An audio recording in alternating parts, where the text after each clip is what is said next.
Welcome, Hawthorne Redd, to Home is Where the Dark Is. Man, thank you so much for coming by. We've been studio neighbors for many years now, and Yeah. we've seen each other go through our ups and downs and our different sessions with clients coming through. So, first Yeah. off, thank you for coming by and for doing the podcast. Thank you for And having me. yeah, how you been, man? Yeah, pretty good. Yeah. We kind of discussed this a little bit before. Just got done doing a nice little 2-hour cookathon, doing a little meal prep for the week for my dad and I. So I'm sort of awake at this point. So you decided to. How long have you been doing the meal prep stuff? So my mom passed away in May of 2021 and started about probably 2 or 3 weeks after that, because I realized that basically what was going to go on is without any obligations to any other people, my dad was just going to eat like a dump truck for the rest of his life. And so the option was basically, well, go over there and it'll probably be good for me too, as well as for him. Or let him do that. That ended up being like a really, really good decision there. It's just dramatically improved my health overall. It's sort of something I have struggled with my entire life is I'm a compulsive overeater, and especially when I'm stressed, which work in this industry and you're stressed, and so Very common. Yeah, totally. And this has really done a lot to help me get back on top of that, and just improve my overall health. Yeah, absolutely. I think that's so smart. I think, yeah, a lot of people know deep down that that is the smart thing to do. That is what you should do for your health. But it's just like a matter of getting into the habit, and it's hard for people to get into that habit. Like I'm saying that from experience too, because I went through that whole phase of meal prepping, and I really enjoyed how I felt when I was doing it. But yeah, I just go through phases of my diet as well. But Yes, yeah, yes. well, great choice Yeah. for doing that, man. So let's I kind of want to, since we were talking about it before we Yeah. got the mics heated up. Let's talk about like as I know you as Nathan, and Yes. your artist name is Hawthorne Redd. So Yes. can you explain that for the listeners? Yes. Okay. So when I first moved out here, I was probably about like 6 months after I moved out here back in late 2012. So this would have been like early 2013. I started working with an R&B artist named Sir. He's pretty well known. He's signed to Top Dog and Kendrick's label. And his brother D Smoke is also pretty well known at this point. Their other brother Davion Ferris also really well known. And then their cousin Tiffany Goucher. So it's just like really like amazing musical family. A lot of people recognize the Goucher name because the three brothers, their mother, Jackie Goucher, was a background singer for Michael Jackson and for Prince and for Stevie Wonder, amongst others. And then their uncle, Andrew Goucher, played bass for absolutely everybody, was Prince's bass player at the time that he passed, was like just everybody's. And so they're kind of down in South Central. They are musical royalty, and they should be. They're absolutely brilliant musicians. So I got in with them when I first moved out here, and they were really just on the way up at that point. They were kind of known, but not particularly well. And there was one night that I was hanging out with Sir at one of his shows. It was a show where they were using background tracks instead of a band, so I wasn't playing. So I was just there to like hang out and support.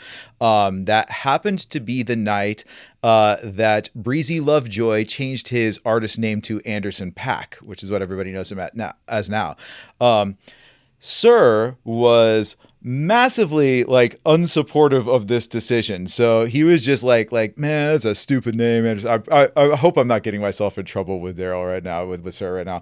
He's like, man, that's a stupid name. Breezy Lovejoy is a better artist name. I'm like, dude, you're called Sir. And like, I don't think like any of us have and then at that point, I had a bunch of weird nicknames that I had acquired. And so I just asked him, okay, well, like, I'm going to give you all my nicknames. I'm going to run through the whole list and you tell me like which one, like you think I should go with. And so I started running through these nicknames and, a lot of them are just stupid, like Deputy Panda and Eldon Foxberry. This is like just stupid stuff. And then he was laughing at a bunch of them, and I'm the type of person that if I'm getting a laugh, I'm going to figure out some way to keep the joke going. And so I said Hawthorne, and he goes, "Oh, that one's tight." I'm like, "Okay." Like duly noted, kind of important R&B artist thinks that's a good name. All right, catalog that. And the red part got added about 2 years later, and this is equally like this is actually way more stupid. So my favorite color is red, and when I was a kid, I read this article that said people whose favorite color is blue are naturally more intelligent. So I didn't want to be dumb, so for years and years, I just told everybody my favorite color was blue. It's never been blue. Blue's a fine color. Nothing wrong with blue, but like I really like red. And so it was just like one of those days where I was like, that's fucking stupid. I am an adult and I am still like hanging myself up over like some article that means nothing, that surely has no science behind it whatsoever. And it's like, okay, all right. So that's what I'm going to go with, Hawthorne Redd. And so there it is. Love it. Hell yeah. And I like that you brought your red Schecter over. Could you hold that up for everyone to see? Hell yeah. This is one of my many stage guitars. All of my stage guitars are red at this point. This is an absolute beauty of a guitar. I love this thing. Gorgeous. That just glistens, and it's like a blood. It's like a deep blood red. It's beautiful. Yep. I really love I love unique, like just interesting looking guitars. And one of the things when I first started looking at getting a 7-string for for one of the heavier bands that I play in, was just finding something that didn't look like just a regular 7-string painted in red, which, there's a lot of really great ones out there. And when I saw the picture of this, it's like, holy hell, this is exactly what I want.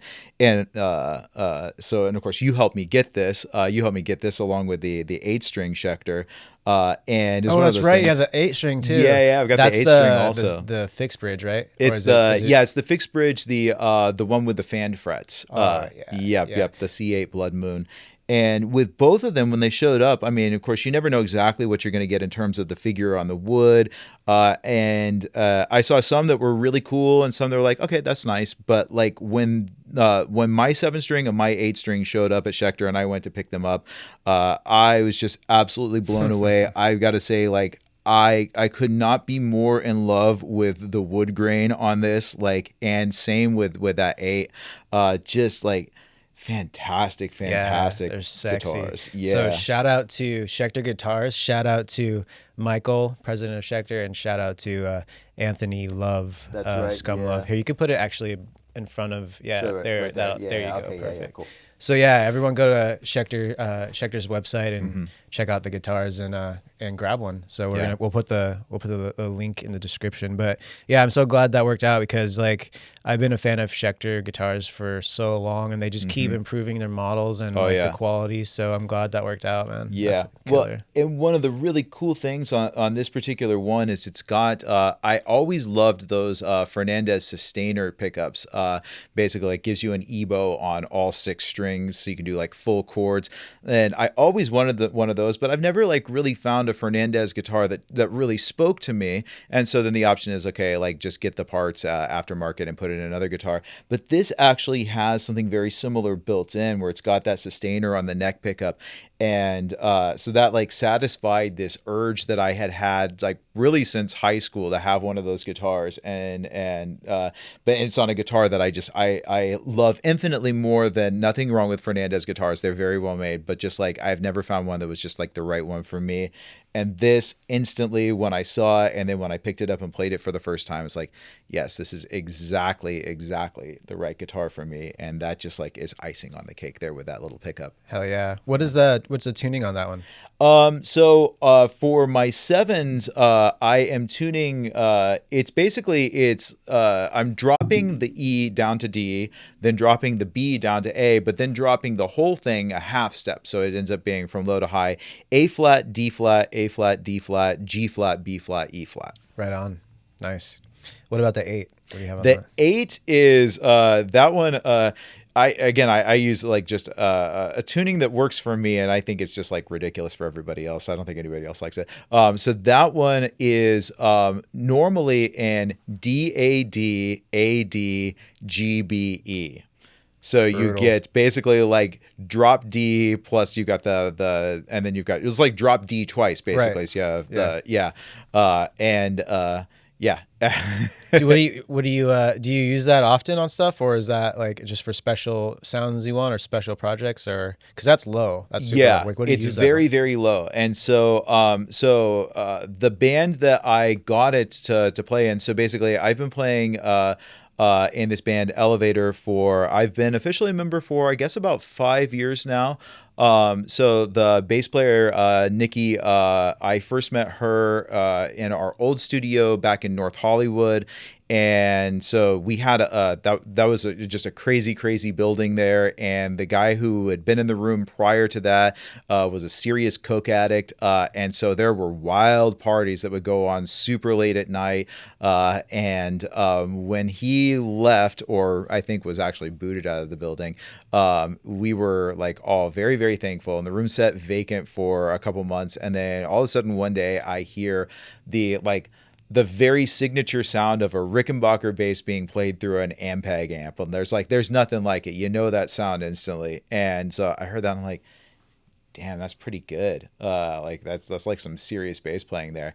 And so I it's about like a month later when I finally met Nikki, and at that point, her and the singer Jamie were basically trying to restructure the band. They had been through a ton of drummers, a ton of guitar players, just never found the right fit. So when they originally brought me in, it was actually just to do session work to record what their prior guitarist had done from just their like little rehearsal demos that they made. So I was like note for note playing that guy's parts. And they were fine, but number one, they weren't me, and number two, they really didn't feel like they fit the song correctly. And so I did that session work for about maybe like 6 months or so, and then didn't hear from either of them for a couple years. And then about 5 years ago, Nikki hit me up and said, "Hey, I kind of want to reapproach this with new guitar player, new drummer, and just like scrap everything and let people write their own parts to my thing." And so Nikki is a fantastic, just a very melodic bass player. She tends to play really up high on the neck, only playing a 4 string, and all of her parts are really like hyper melodic. And so when I first joined, I was originally cutting tracks to a couple of the session drummers that they had brought in prior, and was doing kind of like almost like an 80s glam kind of sound over the top of it, and that seemed to work really nicely. Then, so my buddy Tom Rizzullo, when we started looking for like, okay, let's do some shows, let's find a live drummer, like Tom is an unbelievable drummer, and I just want to like bring him in and see how he fits. And he ended up being the absolute perfect fit for the band, so much so that Nikki and Jamie were immediately like, let's scrap all the drum parts too and re-record them. And from that first album, which we released, and you actually engineered a few things on that because we did some recording in here for it. From that first album, I actually feel like there's this sort of stylistic mismatch. Jamie, the singer, actually quit the band right before, and so his vocals ended up getting replaced with a friend of Tom's, a guy named Johnny, and so there's like a total mismatch sound wise on that album, and it's good. We all really like the songs. They're songs that Jamie and Nikki wrote together. So and I think part of the disconnect is that Johnny didn't write the lyrics, therefore he wasn't really like singing them from like his point of view. They weren't really like his message, and so he sang them really well, but I just don't feel like there was the same connection. I would say from a technical standpoint, he's probably a better singer than Jamie, but Jamie and Nikki wrote all these lyrics together, and they've been writing together since high school. And it's just different because when Jamie comes in, Jamie really sincerely means every word of it. So when we started on the second album, Johnny ended up moving to Nashville, and so when we started the second album, Jamie came back, and it just like we really wanted a darker sound overall. The lyrics are very they're very moody. So part of Nikki's lyrics, actually, a lot of them are about the fact that she struggled with her identity as a trans woman for about 25 years, and it was really, really difficult for her to come to terms with it. Part of the reason they had been looking for other musicians was when she initially told some of her old bandmates that it was just a flat rejection, like, no, you can't be this, that's not who you are. And it was just really, really difficult for her, as just like a super tough time in her life. And she just continued to try to deny that part of her existence. It made for some really, really intense, super deep lyrics, and so we wanted to match that. Tom and I are looking at this like, how do we match that same energy? How do we really match that so we don't come away with this more glamish kind of sound that we had on the first one, which worked, but like was not really the right identity. So one of the things that I had in mind there was I'm going to start doing some lower stuff, and so I went out and I got just a I think it's the Schecter Omen 8. Is that the more entry level one? Yeah. Yeah. So we found one on Craigslist. I teach, by the way, so I'm sure we'll end up talking about more that a little more. We'll talk about that. But one of my students, they gave me $250 for Christmas, and I was like, that's super cool. And so I had this money sitting there, and I'm like, okay, let's find like a 7 or an 8 string. And so, because we had just one song, it's just like, I got to be lower. And like, it's not working on the 6 strings.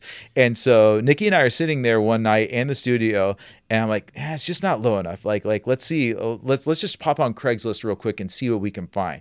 We found this Schecter Omen 8. It's beautiful. It's the walnut finish. Great looking guitar.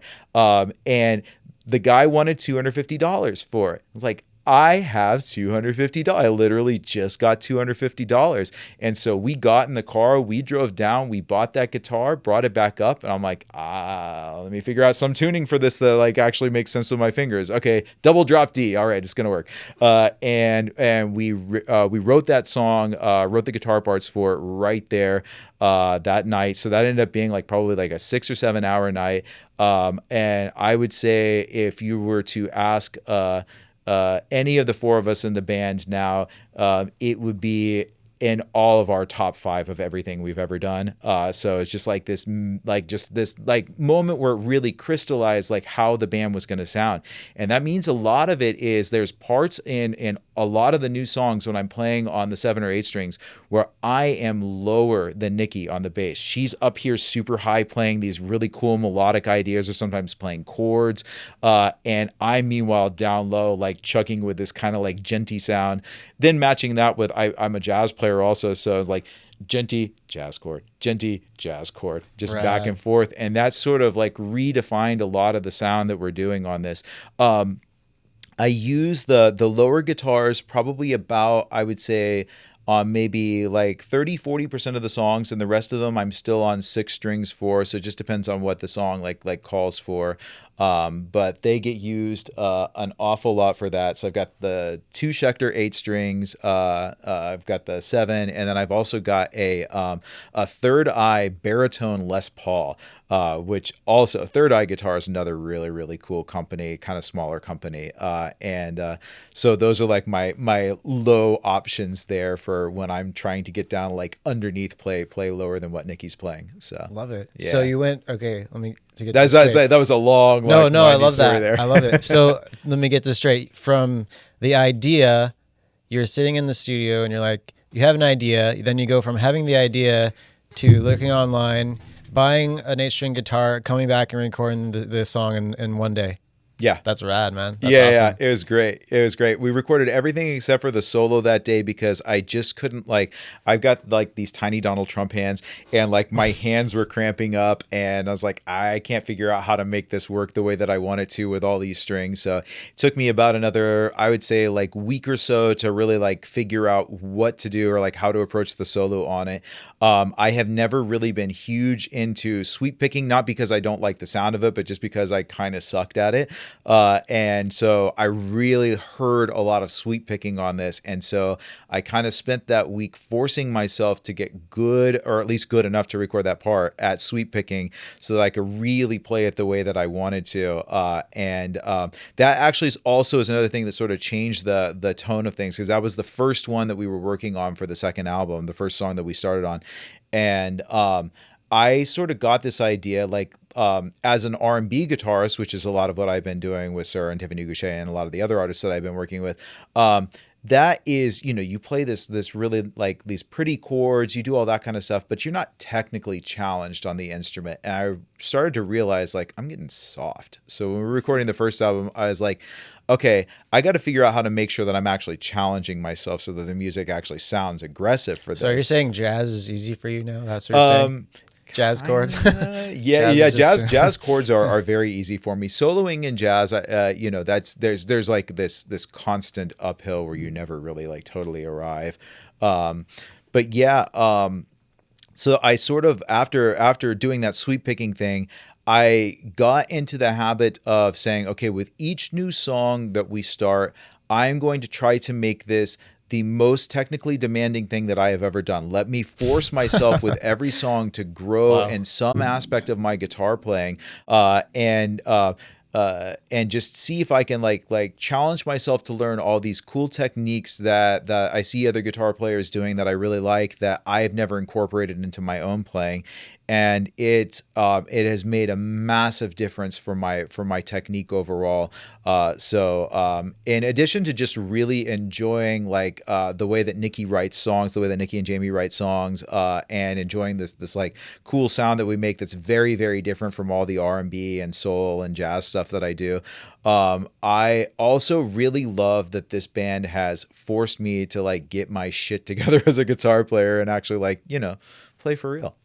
Yeah, I think it's important to, as you get comfortable with a certain technique or style or genre, to, like what you did, is to push yourself farther to the next level. So you kind of have to force yourself to write things that are a little bit out of your technical capabilities, so that you push yourself, and then before you know it, you're sweeping on an 8-string. Or were you trying to do sweeps on an 8-string? I was gonna ask you that. That's crazy. Yeah. That whole solo on that song, which we've kind of gotten stalled due to, like, COVID, and so we're actually finishing up the last of everything right now. That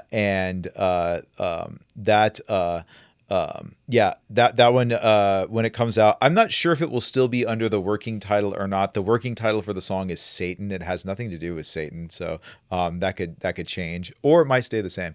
So this, just to clarify for the listeners, the band is called Elevator. Elevator, and that's with all E's there. So ELEV, I guess not all E's, ELEVATER instead of OR. Nice. So when this comes out, the song may be called Satan, or it may be called something else. But when you listen to it, you'll hear me sweeping on the 8-string about a week after I got it. And I'm super, super proud of how that song sounds. Everybody just really, really brought their A game. Everybody in that band always brings their A game. And that's also, like, really, really cool, because I feel like all of us have that experience of being in some sort of musical situation where not everybody was bringing their A game.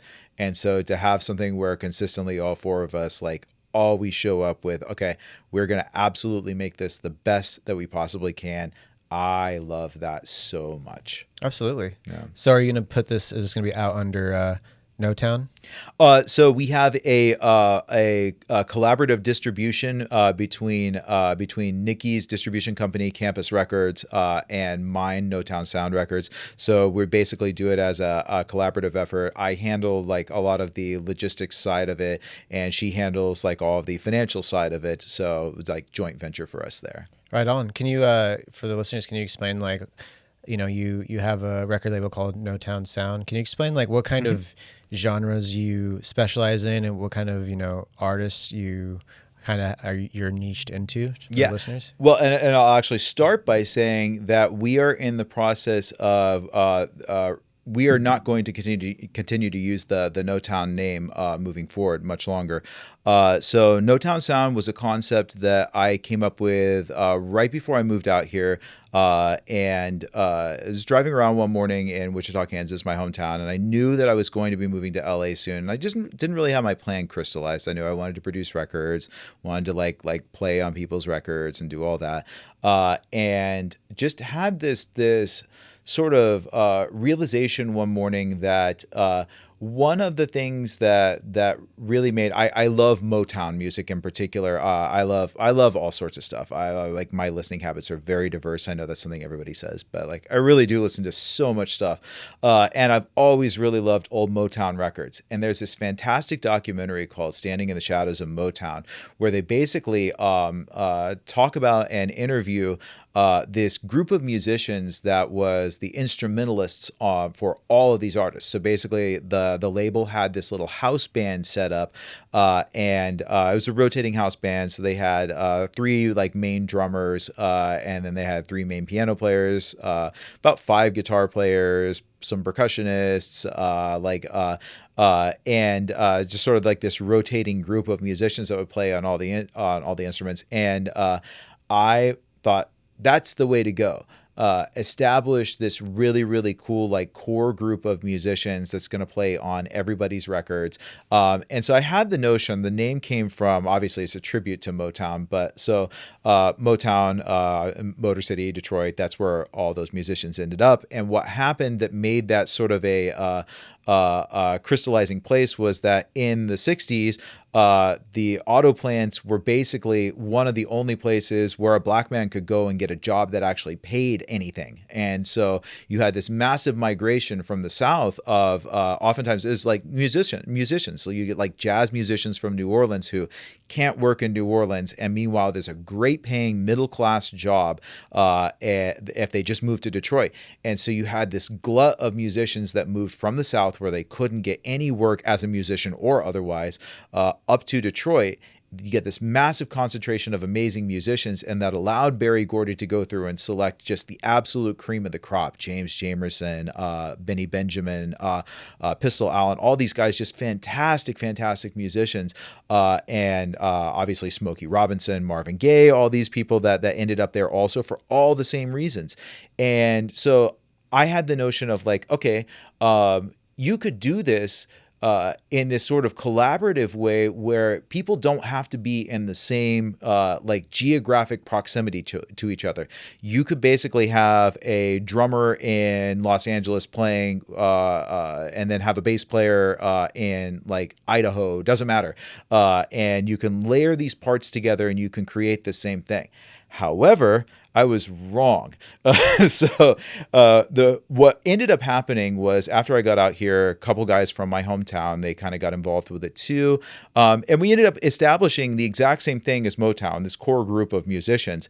But we were all right here in LA and we were all going into the recording studio and recording together. So the whole idea of you don't need a town, no town, not correct. You actually really do need that physical proximity.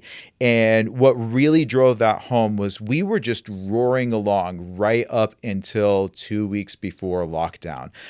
We had this just an absolute like hot shit band that could play in any genre. And it was the same kind of thing as this rotating thing where we had four drummers, we had a few guitar players, a couple bass players. Several of us were like doubling on multiple instruments, couple piano players, great horn section, a studio orchestra, all people right here. So the whole Notown concept was totally false. We actually needed the physical proximity to really do our best work. And we found that out in March of 2020 when everything went to shit, as everybody knows. And suddenly that group of musicians suddenly got dispersed back to, like, a lot of them moved back to their hometowns. And so we lost all of that physical proximity. And it didn't fucking work after that. Everything fell apart. Every project that we were working on got sidelined or got delayed, and just everything completely stalled out. And so we had this kind of core group of musicians, but we also had this group of producers and visual artists that was like basically running the thing, songwriters, etc. And there were 10 of us. There are now 2 of us. There is just me and then my partner Morgan, and everybody else left. And so Morgan and I are sitting here looking at each other like, this isn't that concept anymore. And we know that concept, like it doesn't work. And so we will be in the very near future rebranding. We haven't really decided what we want to call ourselves. Our first like order of business is we've got about 40, 45 songs left from those old like stalled out projects that are all at about like the 90-95% mark. We are pushing them across the finish line, and then hopefully early next year the last of them will be finished, and at that point we will figure out, okay, what are we going to call ourselves moving forward, and then how are we going to restructure our organization. We have been thankfully in the midst of all this, we've also been doing some new music with an artist named James Wright Chanel. James is sort of he became internet famous a few years ago for making a couple of really, really just stupid videos that went viral. And It's on TikTok or something. yeah, Yeah. first one was on Instagram. The first one that really went viral. Okay, so he's been everybody's background singer for about 15 years now. His first thing that went viral was actually one that his name was not even attached to. It was a video from him singing behind Tamar Braxton, and she walks over and hands him the mic, and he just cuts loose, and the audience just goes fucking ape shit. And that was almost exactly 10 years ago. It was like 10 years ago, like 10 years and 3 weeks or something like that, because we just like posted the anniversary video of it. And so his name was not attached to that, and like literally all the comments were like, "Who the hell is this guy?" Then about 6 or 7 years ago, do you remember that OT Genesis song, that "I'm in Love with the Coco" song?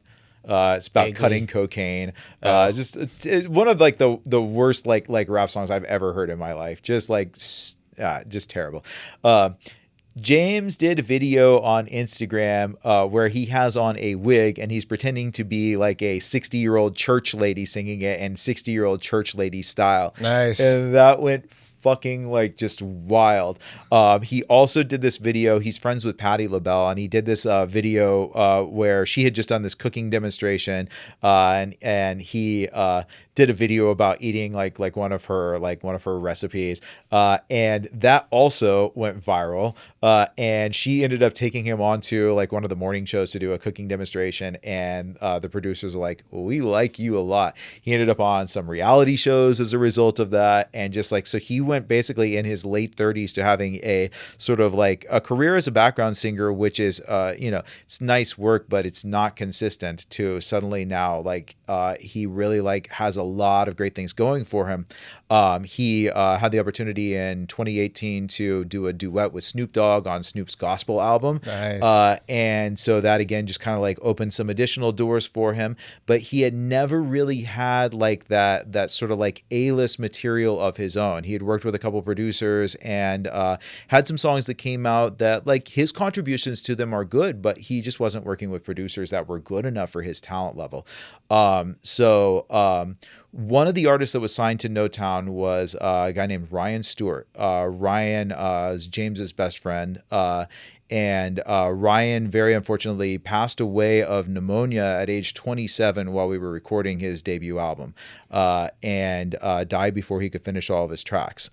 And so that ended up getting kind of shelved for a little bit. And then about a year after he passed, James invited me over to his house they were having like a little celebration of life gathering, and introduced me to Ryan's mom, who somehow I had never met in all the years of working with him. I had never met her. She said, "What do we need to do in order to move forward with this project?" So I called our former producing partner, Marquis, who was sitting at the studio at the time. I'm like, "Marquis, send over absolutely everything. I need to know what the status is on everything on Ryan's project." So he sent it over, and so Kathy and James and I kind of like had a little discussion, like, okay, how do we move forward with this? How do we get this across the finish line? And we made the determination right there that any vocal parts that were supposed to be done by Ryan could only be completed by James. No one else could do them. It just wasn't going to be the right thing. But a year in, James was still really, really emotional about that, and he just like couldn't really actually bring himself to commit to getting to the studio to do it. So it ended up stalling for another year, and then in February of 2020, a lot of things in 2020 here, James finally says, "Okay, go ahead and just bring your recording studio over to my house. Let's just do it here. I don't want to like have to deal with like the emotions like driving to the studio. So just bring your stuff here and let me do it in my own space so I can be a little more comfortable." So Neil, my former engineer, he and I packed up the recording studio and basically moved it down to his house, set it up there. And while we were recording the song Outside, which is one of my favorite things that I've ever been a part of. I'm a co-writer on that and also a co-producer on it. And I just think it's like, of all of Ryan's songs, they're all really fantastic. That was just like, that was just, it just stood a little bit above the rest of them. James, as he's recording the background vocals that were supposed to be Ryan's on that, he goes, "Who wrote this?" I'm like, "Oh, I wrote it, James." And he goes, "Well, will you write one for me?" I'm like, "James, I wrote one for you 2 years ago." Ryan had been late to the studio. It was 2 hours late to the studio. So I was sitting there with a cello player, just waiting for Ryan to show up. And like, I got an idea here. And so I started like writing out this chord progression. And like, I just knew right then that it was for James. I had played in James's band for about a year or so back in 2014 and just always loved the sound of his voice. And I just knew as I was writing, like, this belongs to James. And so I was like, "Yeah, let's do this." And so, of course, then like everything else, it just got sidelined as a result of COVID. But while it was sidelined, I'm just like, you know what? I really want this to work, so I'm going to keep on chipping away at this. So starting in May of 2020, Marquis and I started tracking like some drums for it, started tracking like a little bit of piano for it, just like starting to put together like a little bit of a shell of it. In 2021, I brought in a couple of my students to play some of the orchestra parts on it, and just like slowly, just like building this bit by bit. And then James ended up out on tour for all of 2022. So again, this thing just got completely shelved with the instrumental. We had recorded the orchestra on it. So the instrumental's like done, and it gets shelved for an entire year because he's on tour and just not around to do anything. Now I've kind of been like hit and miss on writing lyrics my entire life, but in probably late 2021, as like the last former members of our team were leaving, and I was just like, I was in not a good place emotionally. I was just really hurt. Like, these weren't just my teammates, they were also like my absolute best friends in the world.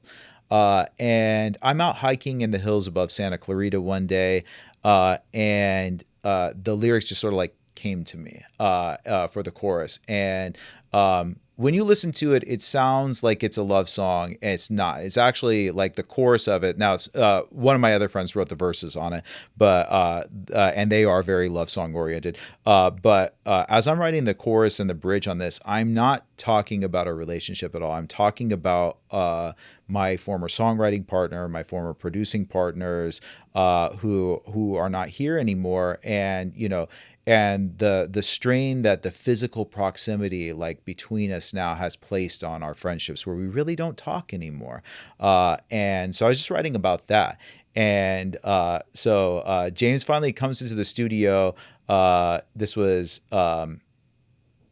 June of this year, June or July of this year. It's like pretty recent. And he had heard like the lyrics that I wrote. He's like, "I'm not sure about it." But when he comes to the studio, we're like prepared to like rewrite the entire song, just scrap everything that I wrote. Like, okay, let's just do something here. And he goes, "Okay, play me your thing one more time."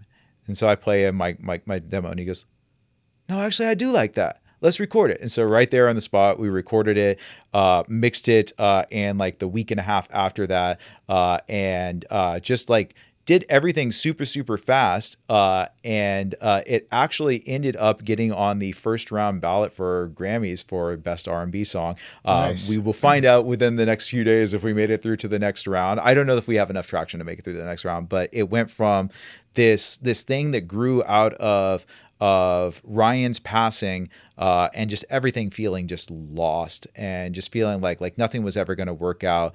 We did release Ryan's album in 2021, but I mean, it's 3 years after he passed, and like not that many people listened to it, unfortunately. It's a really, really great album. I encourage all of you to go listen to it today. Ryan Yeah. Stewart, Love Story. I'll put a link in Cool, the cool. description for you. Yeah. Yeah. And so this whole thing that just sort of grew out of that.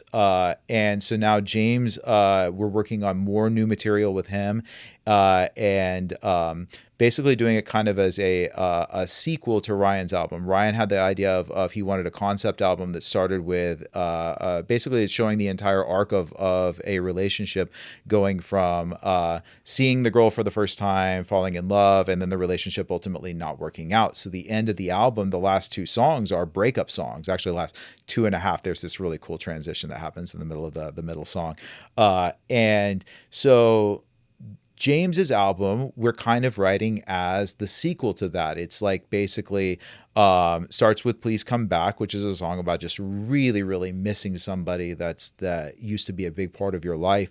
And going through all of the emotions that follow that, to at the end of his album, the very last song is about meeting that new really special person that just changes your life in a positive way and feels maybe more stable and more permanent, and you're applying the lessons that you learned from the mistakes that you made with the last relationship. And so they're sort of like dovetail albums here, by best friends, recorded a few years apart, and it's just been a really, really great experience to work with James, to work with somebody who has some real traction in the industry, and also just, like, in my opinion, one of the best singers out there. It's like an absolute shame that no producer prior to me bothered to write anything fucking good for him.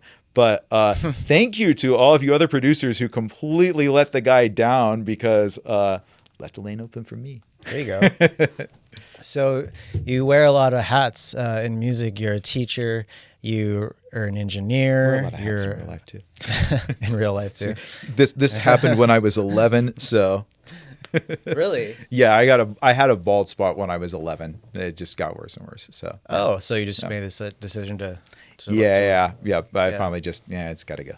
I think I'm gonna, I'm 37 now. I think when I turn 40, I might just get rid of it, because it's so much easier, and having a lot of hair is a pain in the ass. But it is. That said, I had long hair all through college, and if I could have it for a little bit longer, I miss having long hair. It's nice.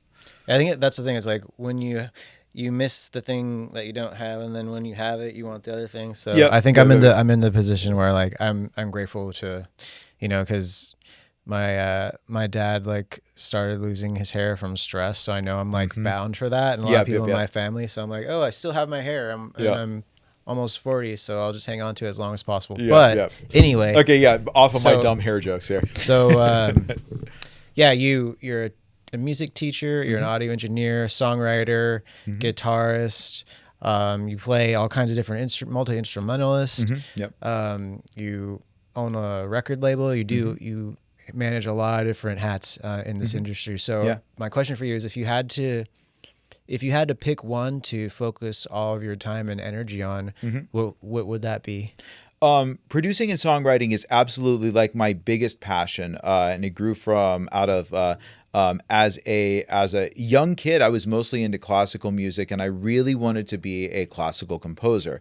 And I was not interested at that time in doing film composition. Actually, right now, I'd love to do a score for a film. I think that'd be dope.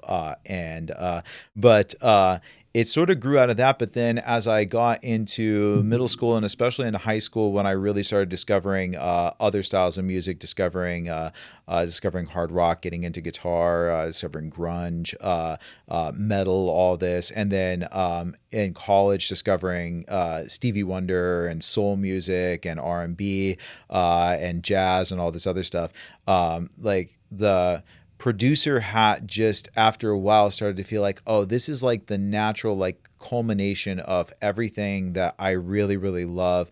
You get to play a lot of different instruments, but also you get to bring in other people and have them play instruments. You get to like do arrangements and get to write songs. So that is like definitely my biggest passion. That said, I've got to say, I started teaching I taught off and on like through college, but like I started doing it a lot back in 2013. Was that when I started? No, it would have been early 2014 when am I getting my years right there? Yeah, early 2014.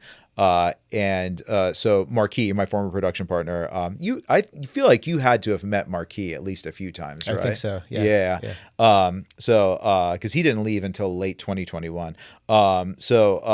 He and I were in a band together. It was actually the band that he was in back in our hometown. And so we were kind of in, I won't say like rival bands because there was no like animosity or anything like that, but we were like the two hot shit bands in Wichita, Kansas, for whatever that's worth. A couple of the people from my band moved out here, but we weren't really like going to continue on as a band. But his band was dope. They were absolutely fantastic the way they wrote together. Everybody in the band sang.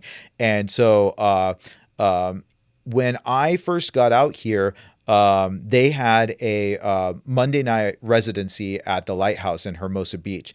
And these were like some of the only people that I knew. They kind of all moved around the same time. I actually moved a couple months before Marquis, but like we all kind of got out here within about a 3-4 year stretch of each other. And I'm like, well, these are the only people that I know. So like, I'm just going to go hang out with them on Monday nights because what the hell else am I going to do on a Monday night? I was working a day job at the time and like, okay, go down there and do that. And they'd be like, dude, if you're going to be here, like sit in on a couple songs. And it grew from sit in on a couple songs to, hey, why don't you just join the band? We'll have 2 guitar players. So there were 7 of us in this band at that point. Everybody singing, everybody playing multiple instruments, trading instruments on stage. Great band, but lot of personality conflicts. And so in 2014, the band was supposed to go on tour, culminating in a stop by South by Southwest. I was broke as shit. Like there was no money in my account. It was like that, like eating ramen. It was like back to college days. And I'm like, I'm 30. This is not good for 30.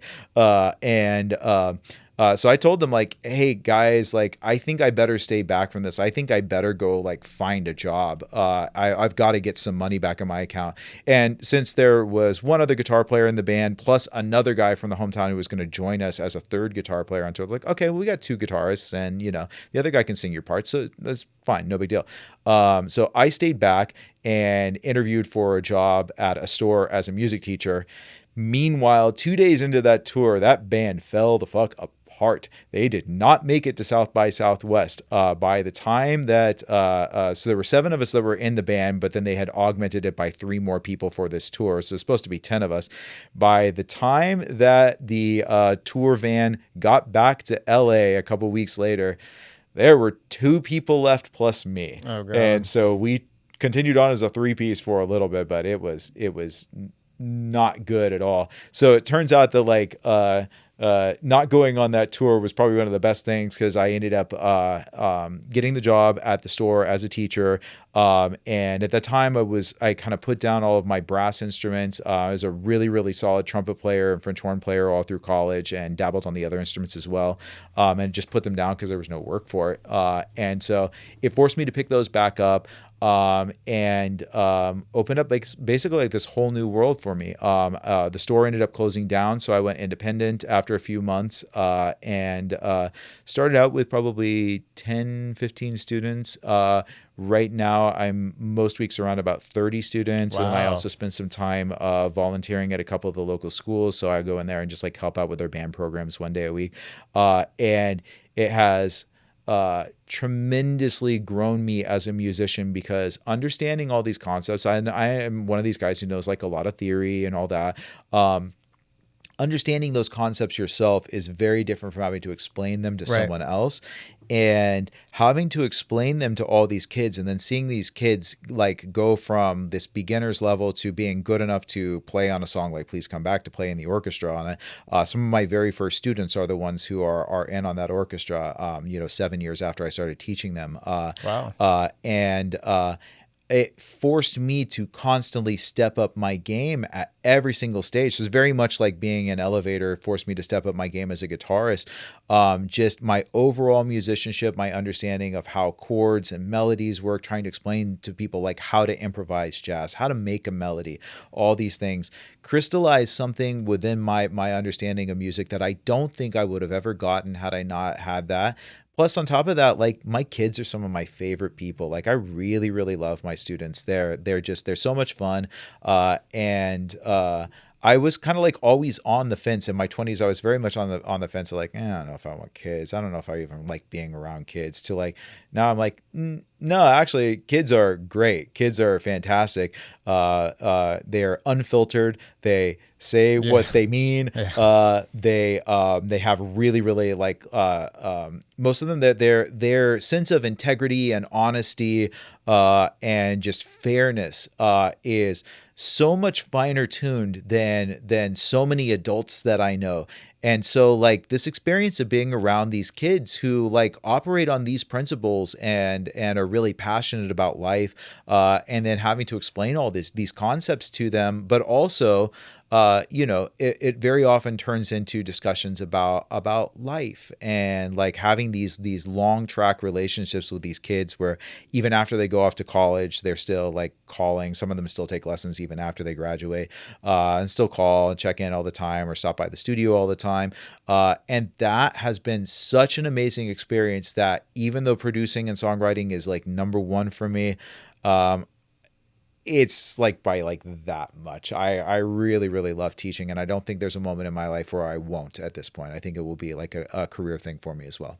I love that. Yeah, it's having 30 students and also like I was saying before, you wear other hats, like that's a lot. Mm-hmm. That's like to produce, to Mm-hmm. engineer, to mix, Mm-hmm. to be in bands, to teach. So I'm sure you have a very busy, packed schedule, which is I great. do. That's what we want in the Yeah. industry, because we gotta bring in the income, and Mm-hmm. that's always a challenge. So Yep. having that consistent work as a teacher sounds awesome. Mm-hmm. So congrats on that, man. That's great. Thank you. Thank you. So there's a theme question of the podcast. Feel free to take your time if you want Okay. to think about it. But Okay. what was one of the darkest times in your career, and what did you do to overcome it? I mean, there have been many. Certainly, Ryan's passing was something that was really, really tough on me. That right there, I would say ranks pretty far up there. I don't think anything was more difficult for me though than when Angela Muezi, my longtime songwriting partner, who we wrote most of Ryan's songs together. We wrote songs for another artist, Miriam Victoria. Wrote tons of songs for Angie as well as tons of songs for myself.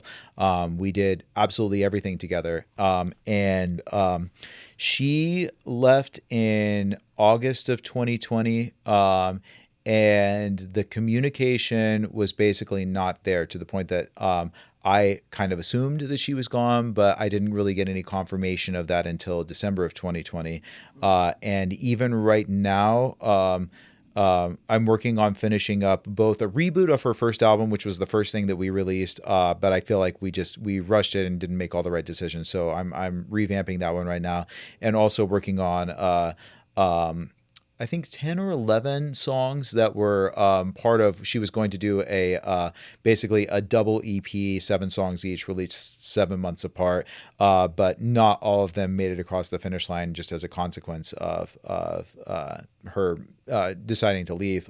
And so finishing up all those.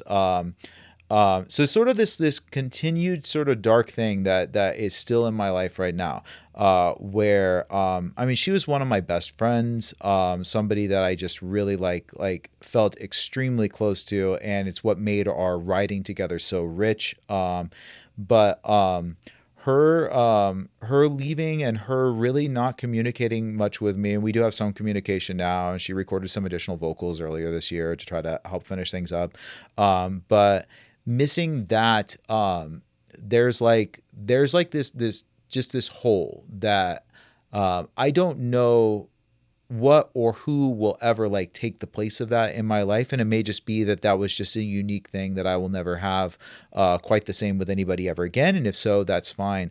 But yeah, her absence and the just sort of like breakdown of communication with somebody who I really, really valued as a friend. That continues to be kind of a dark spot. It's difficult sometimes to work on her music. Sometimes I'll open it up and I just sit there and listen, and it's difficult to even make the changes sometimes, like to sit there and go through and like, okay, well, let me work on this part of the mix right here or something like that. There's times where I just like, I listen through like 2 or 3 times and I've just got to close the computer and go do something else for a little bit. And I don't want to put that on her in any way, because I think that a lot of things in her life in LA were not working out the way that she really wanted.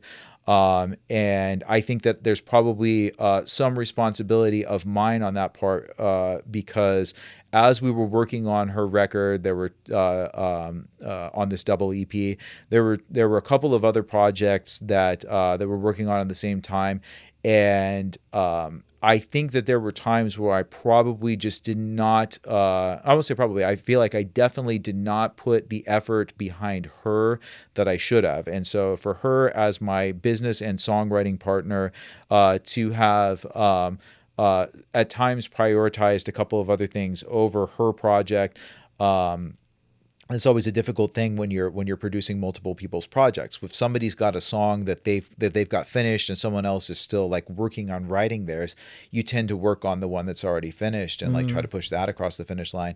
And so because she was in the writing phase when 3 other projects were getting like were like basically close to done writing, those other 3 projects got the attention. And so I think that was a big part of it. I don't know that for certain if that was part of where she was at, just mentally on that.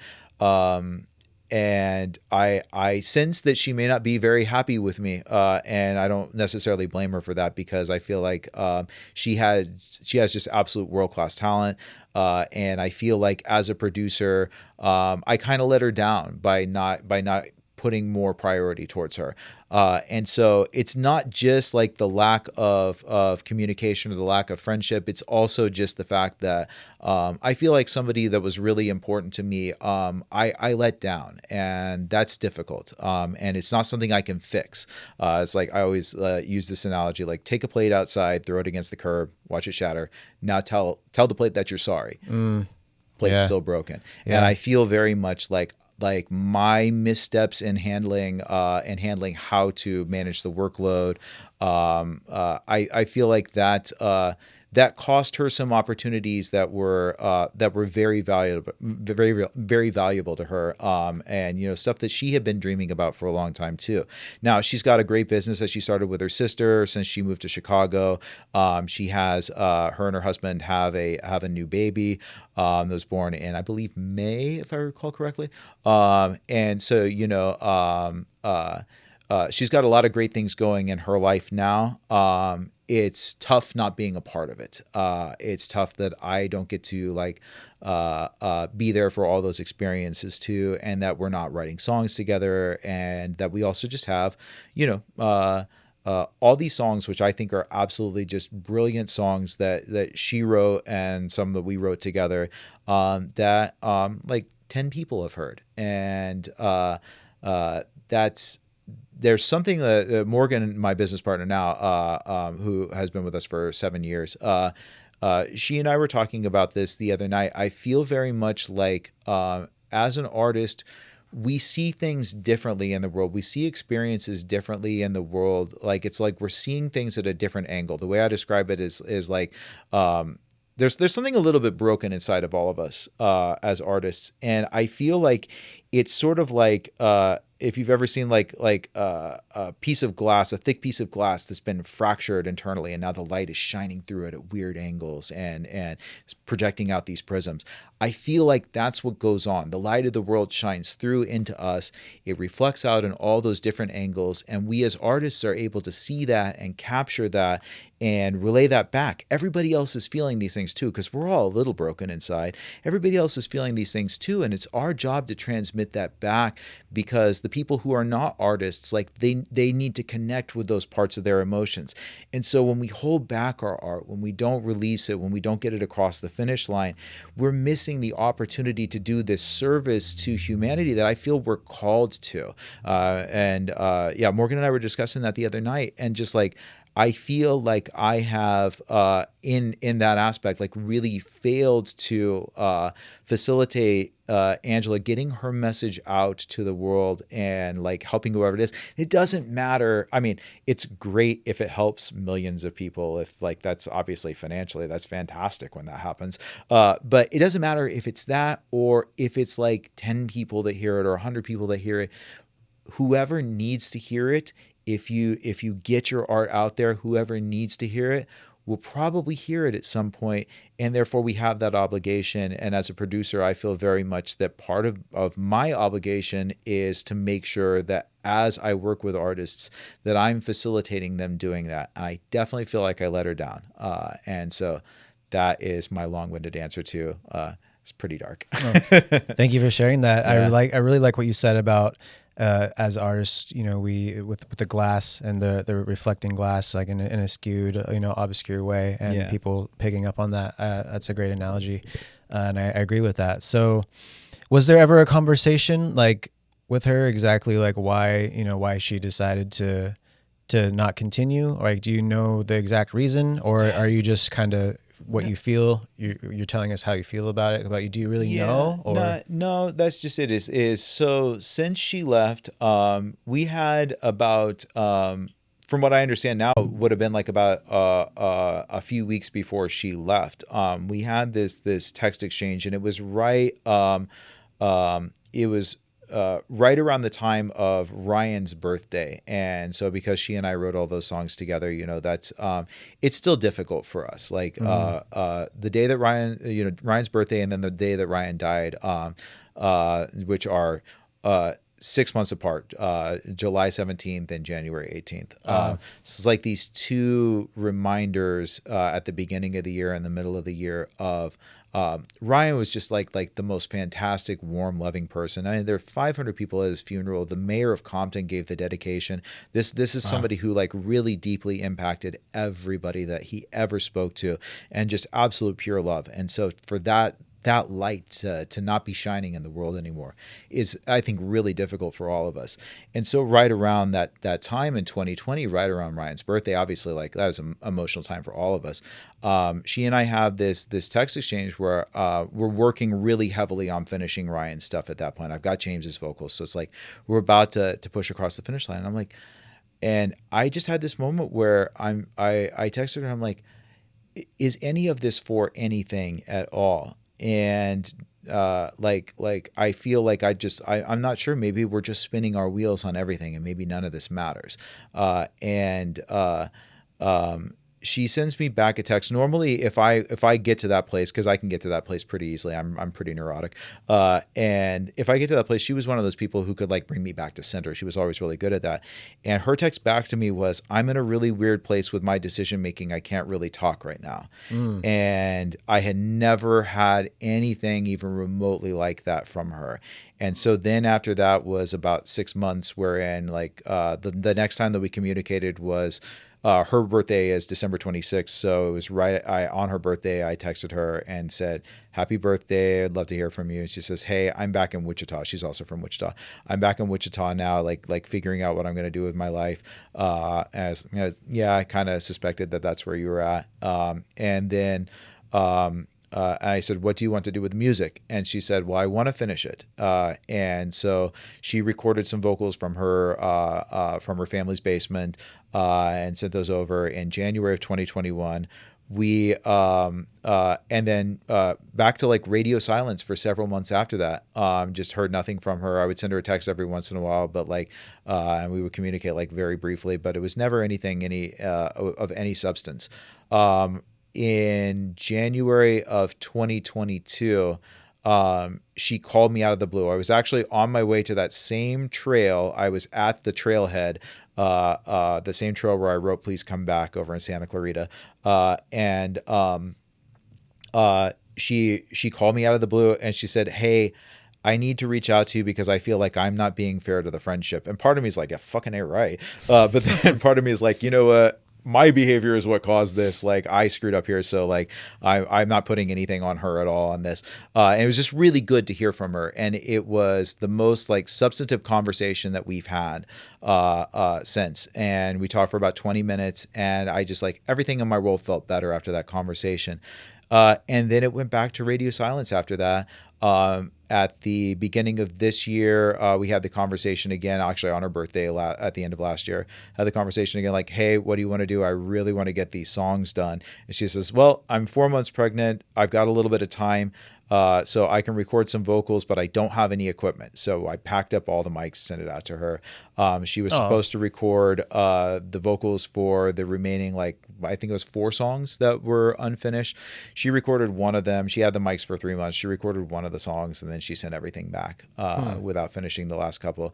And as fast as she works, it was frustrating because as fast as she works, like, it takes her about 30 minutes to get from start to a final vocal take. She's just that efficient and that talented of a singer. And to be sitting there like 90 more minutes and we would have been across the finish line, like 90 more minutes of work from you and we could have like had the whole thing done. That was very, very frustrating. So I don't know exactly what all of her thought processes are on that. But I mean, I can read the tea leaves. If somebody has, all of my microphones for 5 months and manages to record for 30 minutes when 2 hours would have finished the whole thing, I feel like that's a pretty good indication that her sentiments towards me are not the most positive, and yeah, that's that's on telling me. you something for sure. But Yeah, I mean, yeah, yeah, I resonate with you there. I've had different projects in my life where it's been, a long process of ups and downs and, disappointments and, things in both people's lives not lining up and different things happening and like prolonging it. So I totally understand. But, I think, as long as you keep the contact and not giving up on it, I feel like if it's meant to be finished, it'll be finished. Yep. And Yep. it'll touch all the listeners like you, the way you described earlier. Yeah. The people that need to hear it will hear it, and Yeah. it'll be out there. So Yeah. man, Nathan, thank you so much for coming on and Thank sharing you all for that. having me. For sure, man. And yeah, it's been great to learn more about you. And Yeah. I'm glad that we've been studio neighbors for many years now, and I'm glad you're still here because there were times when you're telling me I'm thinking I'm gonna move out, There were but I times was it was like, close. I Yeah, knew yeah. I had a feeling that you wouldn't, so I'm glad you didn't. Yeah, And, yeah. Well, yeah. I have to finish these projects. It's just deep Yeah. within me that if I say that I'm going to finish something, I'm going to finish it, and therefore, yeah, I'm here for hopefully not. Hopefully, it will be done soon. Now, and of course, I intend to stay after that too. Yeah. But I am at a minimum here until those projects make it across the finish line. Nothing will stop me from getting those finished because that's what I said I was going to do, and therefore that's what I'm going to do. Love it, man. Right on, guys. Well, thanks for listening, and we'll put all Nathan's Hawthorne's links in the description. Yeah. So thanks for listening, guys. Bye.